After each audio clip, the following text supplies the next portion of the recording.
Greetings to all the viewers of Mind Academy YouTube channel.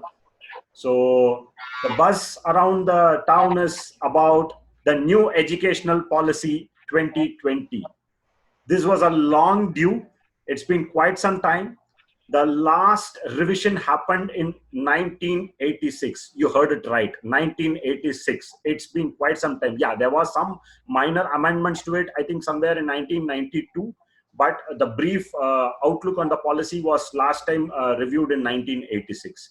So this whole new educational policy 2022 has thrown out a lot of discussions and talks about what is in there for the educational field. To take us through in detail, we have our very own Mind Academy founder director, Sri Murali Krishnan. Namaskar, sir. Welcome to the show. Thank you. Thank you, sir. It's an honor and privilege to have you in the show because we wanted to understand what's in there for the educational aspirants for this great country, India. So we would like to have your thoughts and views on some of the points on it, sir. So we understand that this whole policy covers 4 pillars: school, higher education, technology, and the implementation part of it. So this is a very, very long scope. And today we would be trying to put our maximum focus on the schooling part of it. So thereby we have more finer understanding of that particular aspect, and we will look into the other parts going down the line, sir. So with that note, I once again welcome you for this show, sir. Thank you, Bala. Thank you for this invitation. And I think this indeed a great timing that the new policy is out there. And we really feel that these kind of discussions, deliberations, and all those things will really help to help people, especially the students, parents, teachers, and even educational institutions to understand what it is and how to take it forward. And basically to see what is that, that new element, which is part of this new education policy. So thank you so much for this great thought. And I hope that this session will be of a great learning experience to all those who witness our Mind Academy channel. Thank you. Thanks a lot, sir. So to begin with, what do you think as the key takeaway of this whole National Educational Policy 2020, sir? Okay, coming to the key takeaway, Bala, I would like to put it in 2 aspects.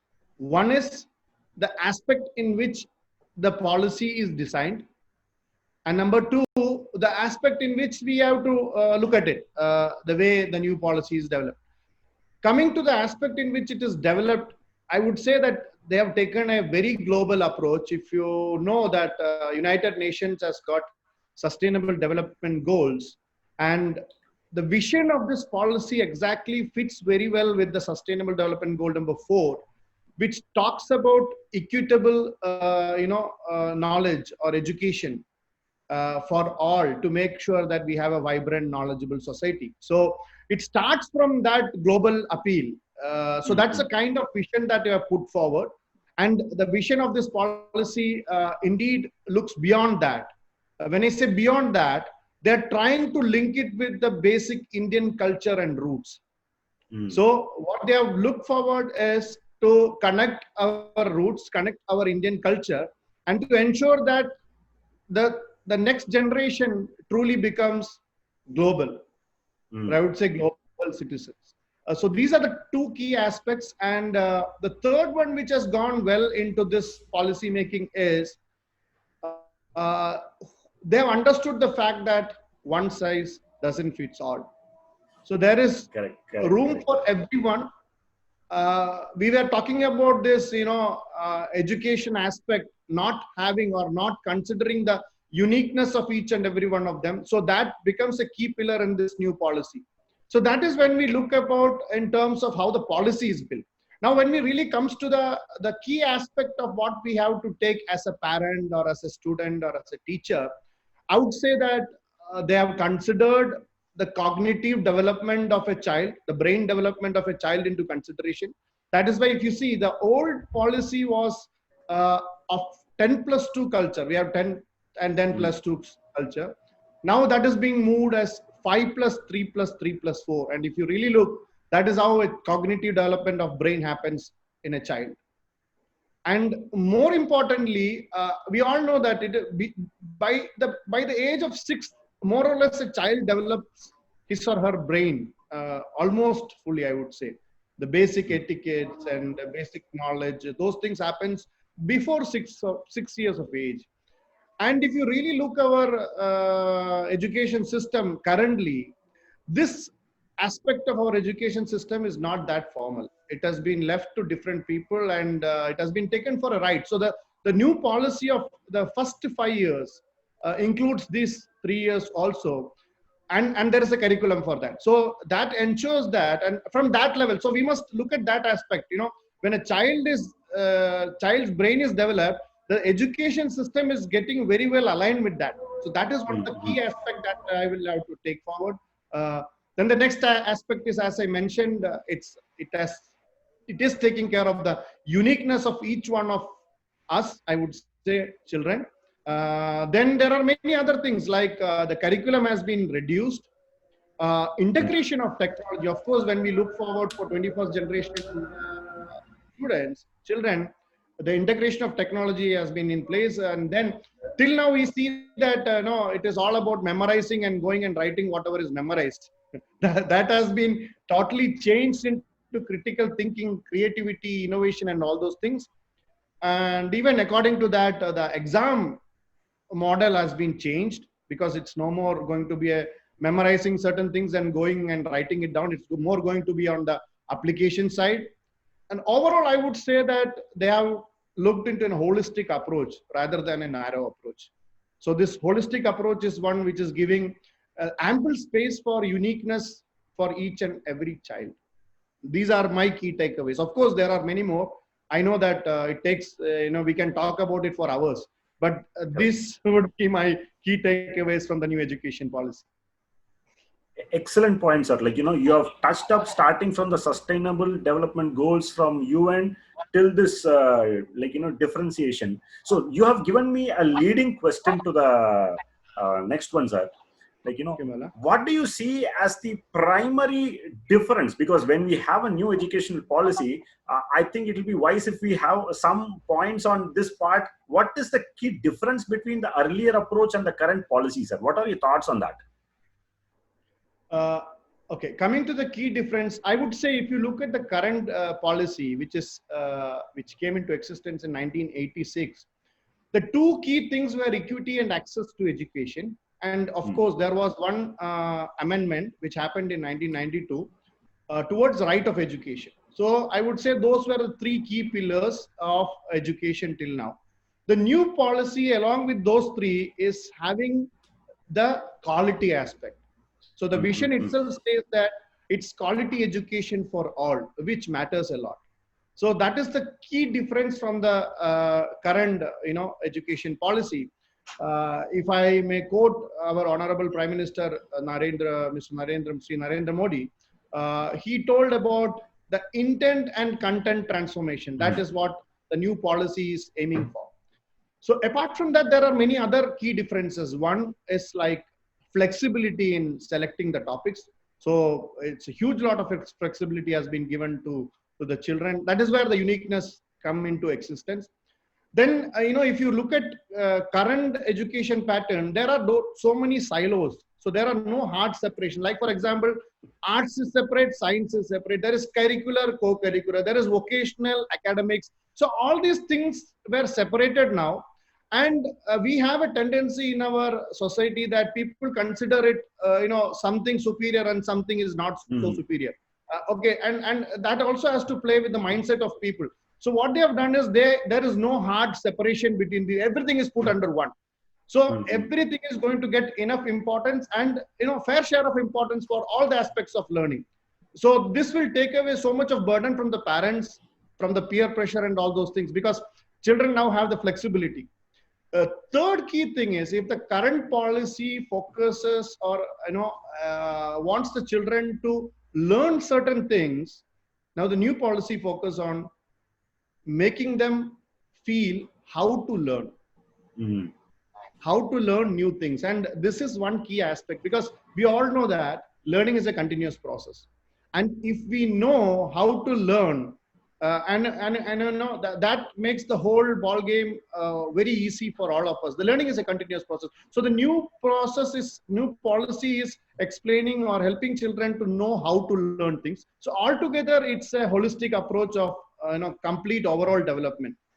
Also, as I mentioned before, it is going into a direction where the application of what they have learned is taken into consideration. So it's no more going to be a memorized thing, coming and writing exam. It's going to be a concept learning affair. So they learn the concept and they will write down what they have learned and what is application of that concept.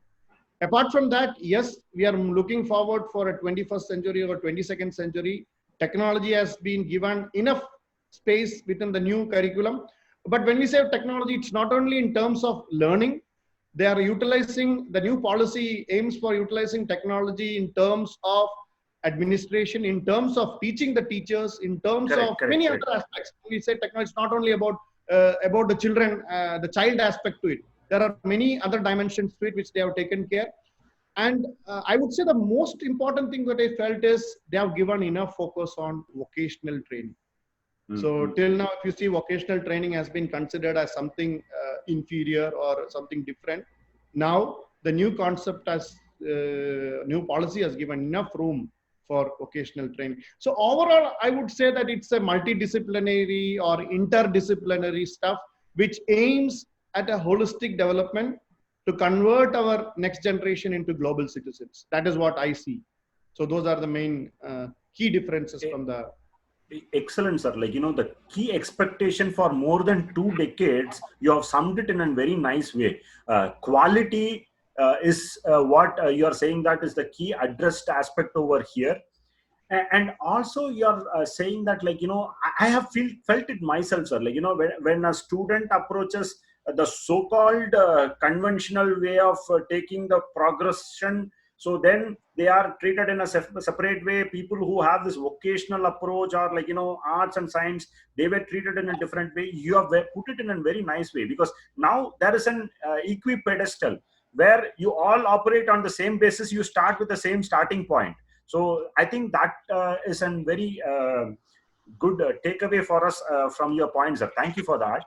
And that gives us an leading question. One more, sir.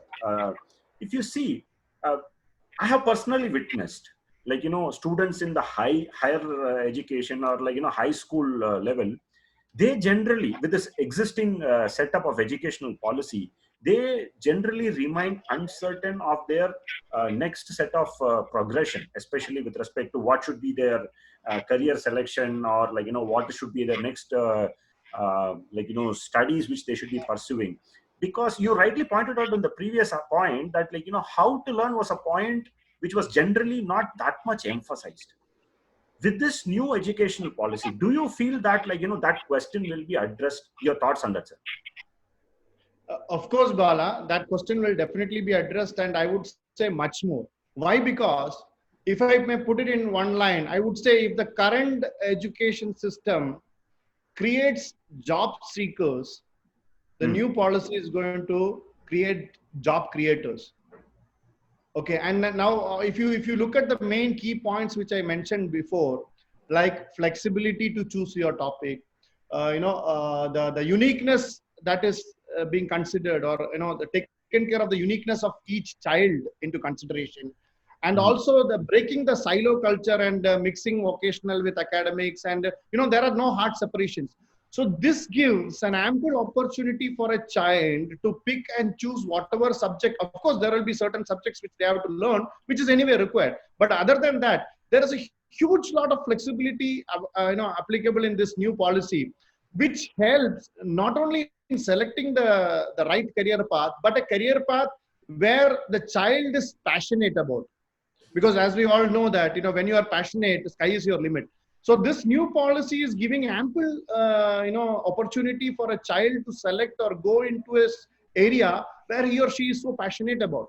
So the flexibility, the differentiation which we had in the current policy with vocational and academics, all those things are going to go out. So everybody has got a space in this field, and everybody has got ample opportunity to enhance your uniqueness or to find where you want to go with respect to the passion that you have for a particular career. So I would say it addresses more than what you asked me.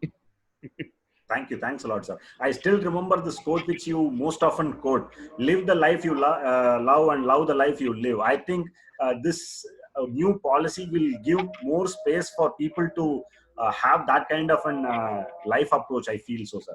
Exactly. This new policy is going to help children live the life they love, for sure. Yeah.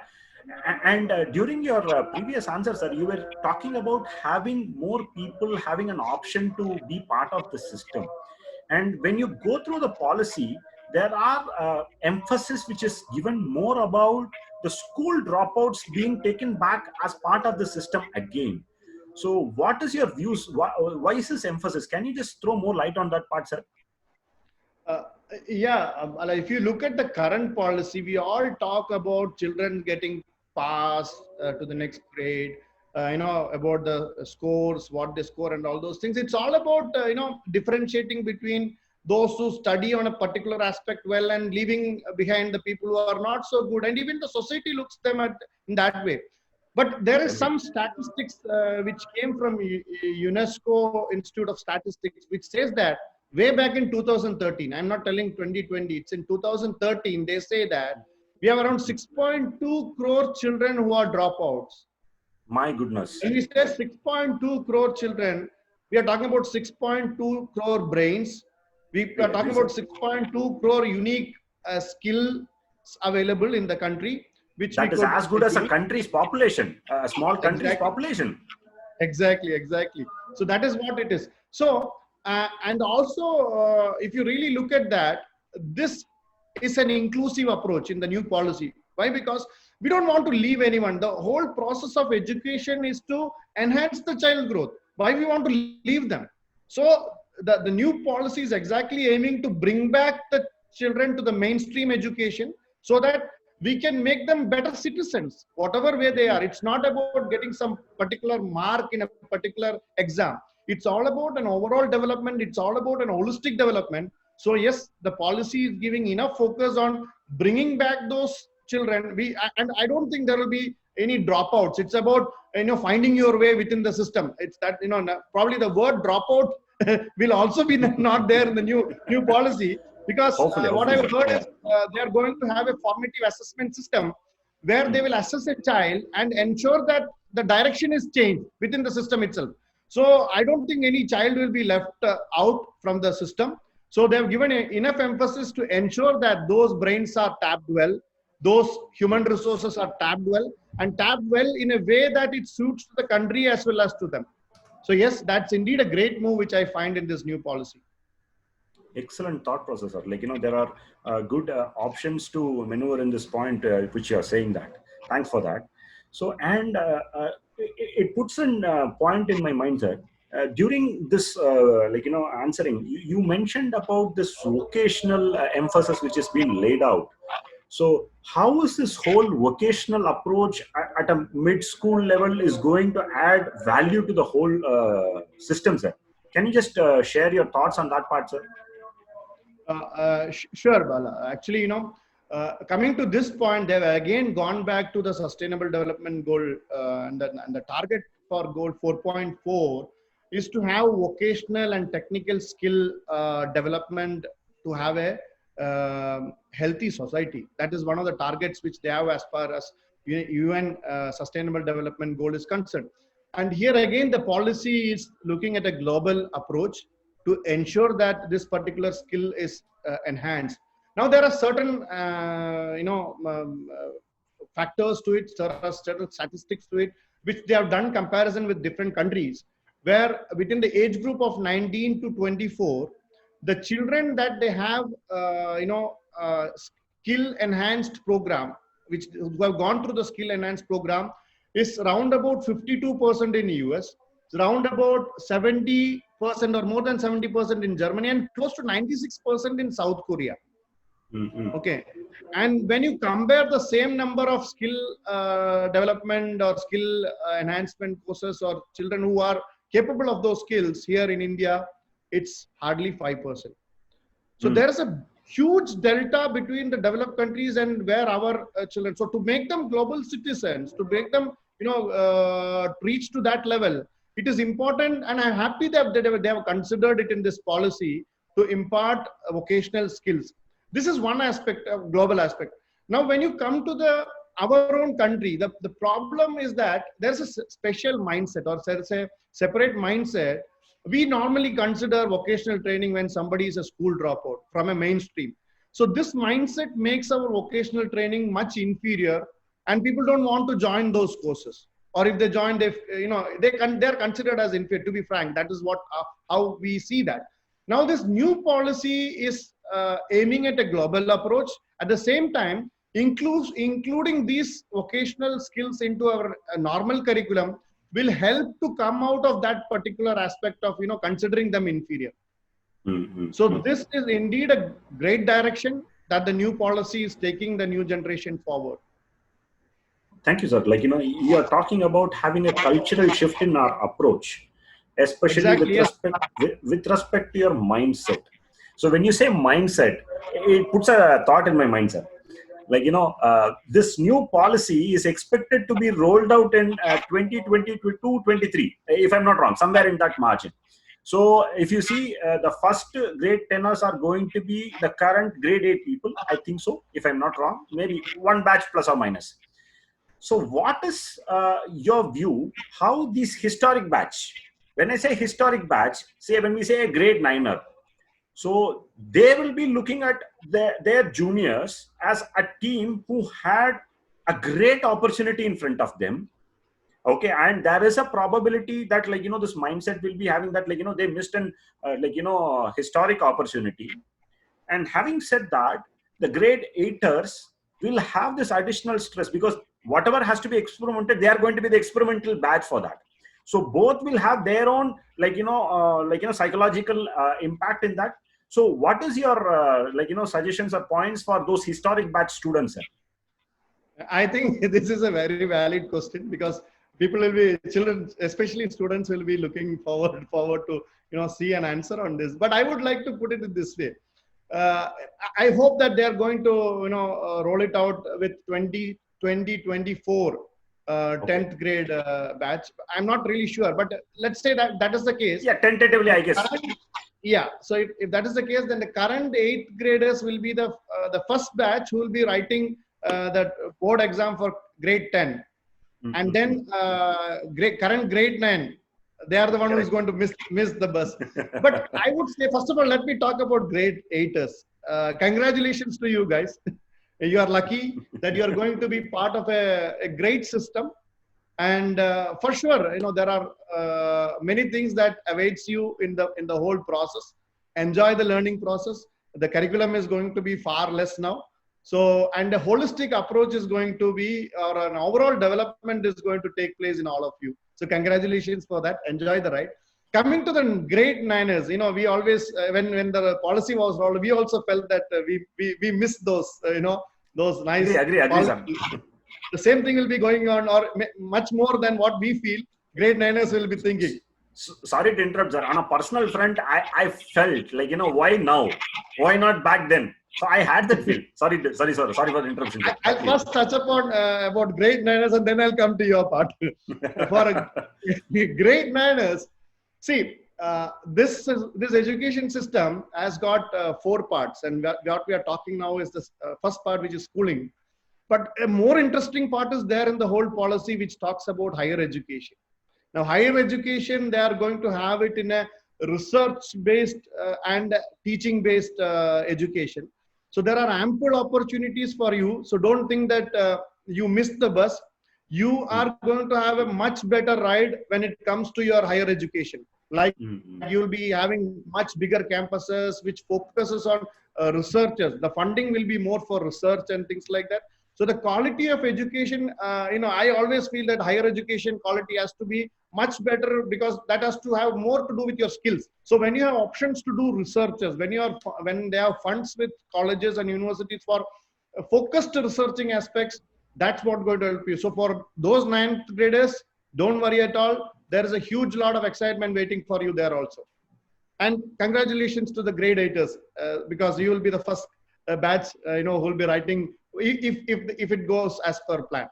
Coming to you, Mr. Bala, they also have a portion for, as I said, the whole policy focuses on how to learn, and learning is a never-ending process. So there are aspects of adult learning and things like that where we also can join and learn many, many new things from this approach. So congratulations to you also. Thank you, sir. I think the whole focus is like to motivate people to drive themselves towards a knowledge-based learning and learn how to understand more concepts of it. I guess so, sir. Yeah, I think you have rightly pointed out. So there is no reason for any student or be anyone to sulk for anything. So all is not ended. So the platform has become bigger and wider. I think, yeah, you have put it in a very prompt way, sir. Thanks for that.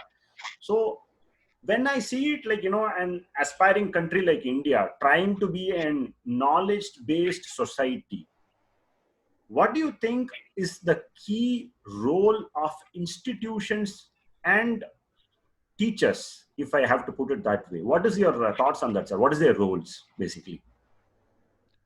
Yeah, Bala, coming to that question, like, there are four, as I said, there are four pillars in this whole process. And the fourth one is implementing this. So, of course, yes, institutions and teachers has got a major role, because, now we are talking, currently we are going through a policy which is instituted in 1986. And now we are going to have the new one. So the delta between the one which we have now and one which we are going to implement is quite high. And this will have that high level of focus required in terms of implementing it, because implementing is the key. And all of a sudden, when looking at the policies, the values, whatever is written looks nice, but it only helps when it is converted it into real sense. And that is when it really matters. That is when we are going to get those new generation really becoming global citizens. So yes, institutions has to do a lot of things in this aspect, so as to ensure that the value with which it is created is really felt by the citizens. So even if you see the first batch, like for example in the beginning I mentioned that age group of 3 to 6, it is a totally not formal way of education that we have. Now in this new system, educational institution has to build up their infrastructure in terms of giving that formal education to that group of children also. This is just one aspect to it. I just want to start from there. But from there on, the institution has to do a lot of things. But I don't think that they will have to do much in terms of physical buildings and all. But of course, giving access to the children. And the most important thing is, since in the beginning, as I mentioned, when you asked about the difference, the major difference between the current policy and new policy is the word quality. When you say quality, it all depends on the policy. Can say many things, but it all depends whether you are really imparting a quality education. It depends on two aspects: one, the institutions, and two, the teachers within the institutions. So as institutions, I mentioned now. Let me go to the teachers part. Yes, of course, when we want to create citizens of 21st century or next generation of 21st century, I would say that we need 22nd century teachers. So teachers has to do a lot of things here, has to travel a lot. Whatever delta we have in the current policy and the new policy, this is going to be possible only if the teachers are upgraded themselves.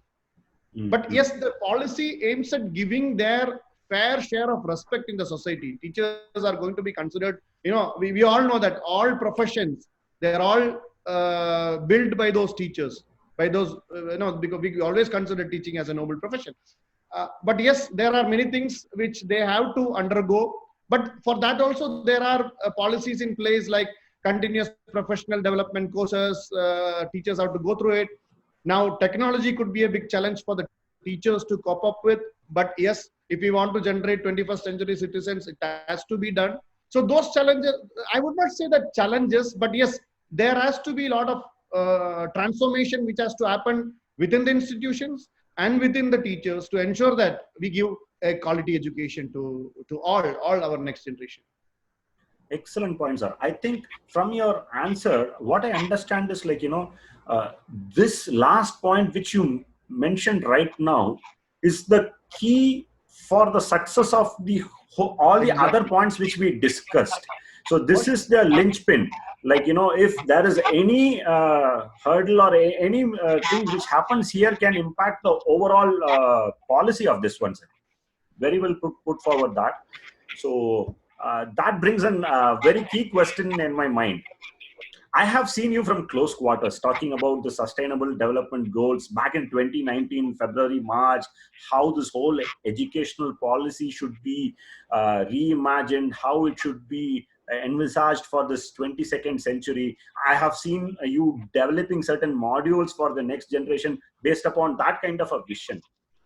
So with that in perspective, and with this new education policy, as Mind Academy, where do you see this whole process and progression of Mind Academy getting involved with this new education policy, sir? Thank you, Bala, for asking that. As you know, Mind Academy, we started this journey in 2019.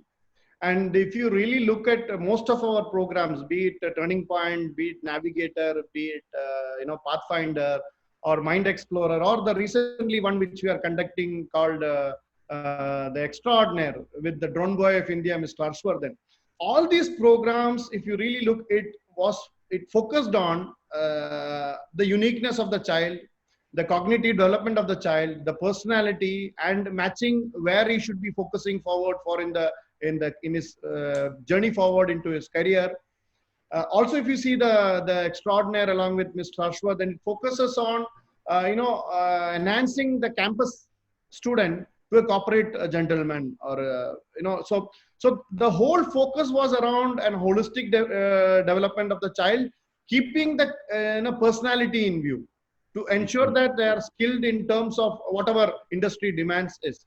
Yeah, Mr. Bala. One small interruption, sir. Sorry for that. I have seen mentioning in this whole policy of this AI-based personality assessment of students at an younger age. So I think this vision has been matched up with this policy, what you were envisaging last year.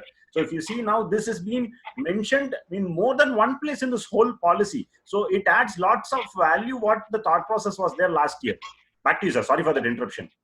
Thank you, Bala. Of course, yes. If you see our program Turning Point exactly reflects what is listed there in this thunder. Turning Point is the program where we were trying to see where each child has to move forward. So we were really trying to tap the uniqueness in each child, and I'm happy that, or I would be happy to state that this policy is going to play a marketing manager's role in terms of Mind Academy.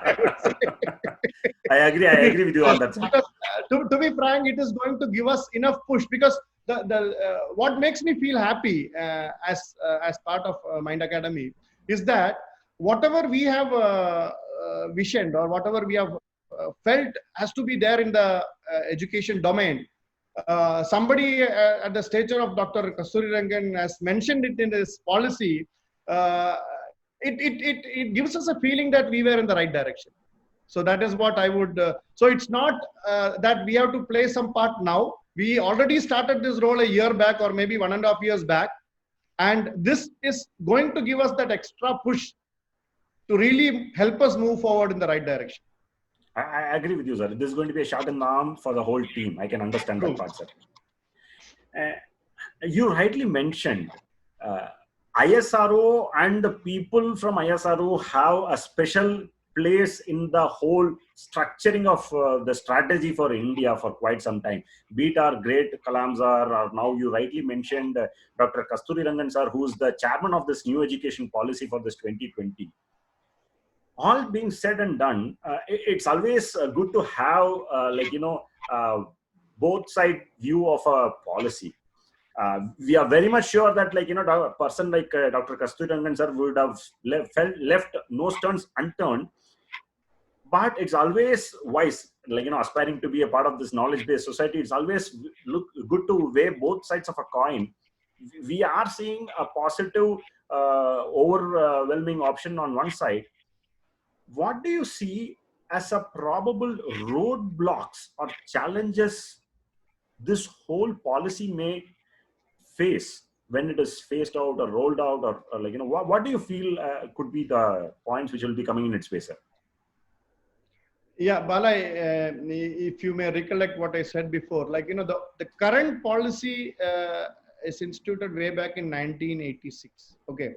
So there is a 34-year, gap which has happened. So, and that is one thing. And second, we are looking forward for 21st century or 22nd century. Okay.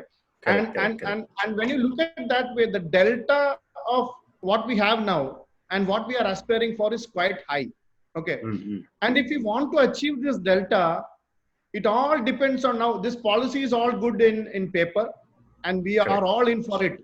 But it all depends on how we implement it.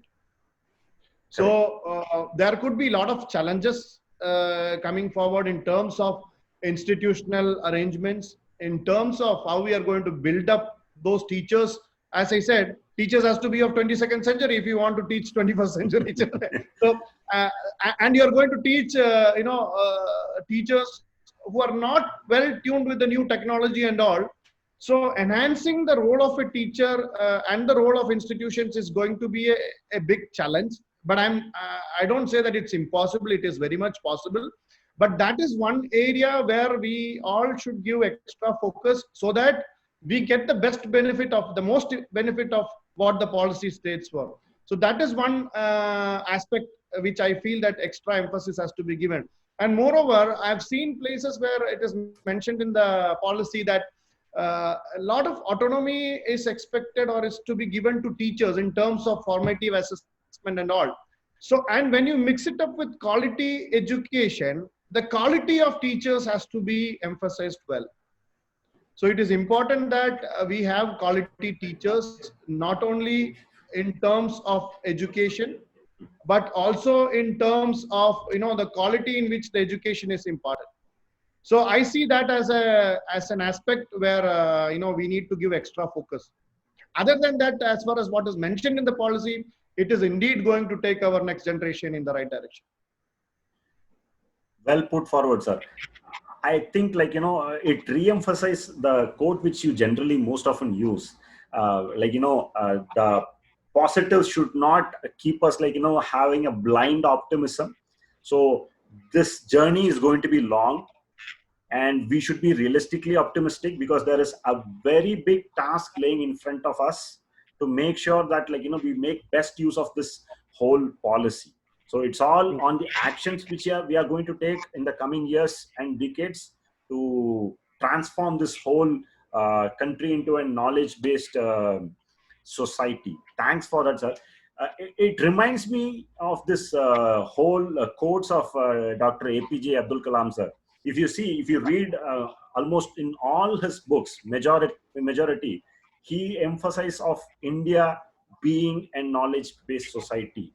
And 2020, an year which he envisaged 2 decades back, and it's really heartening to have such a policy coming out in this time. So if I have to sum it up, the whole thing is I would say it is promising. So once again, many thanks, Murli sir, for taking us through this whole policy. And we agree that we discussed on one aspect predominantly. There are many things to be discussed. So as and when time permits, we'll be falling back with another discussion on the other aspects. What could be the other angles which we should be looking into it. Thanks a lot for patiently taking all the queries and giving in detailed insights on various aspects of that, sir. Thanks a lot for your patience and time, sir. Thank you, Bala, for having this idea and inviting me for this. And indeed, great that we touch upon basic aspects of the new policies. And I hope that this discussion will throw some light on, for especially I know that there are students, parents, teachers, all looking forward for more and more information about this policy. So happy that we started it, and I'm sure that there are many aspects we haven't touched in terms of higher education, in terms of how it's going to be implemented. Of course, we can have further discussions on those aspects. So thank you so much, and I wish the new policy the very best, so that it really ensures that our next generation is really getting transformed into global citizens. Thank you, Bala. Thank you. Thanks a lot, sir. Thanks. So, Thanks, sir. viewers of Mind Academy channel, thanks a lot once again. So, as they say, well begun is half done. So, the journey is just begun, and there is going to be more and more discussions with respect to this new educational policy which will be coming. Thanks for watching us. Thank you once again. Thank you, Murli sir. See you. Namaskar. Thank you. Thank you. Thank you. See you.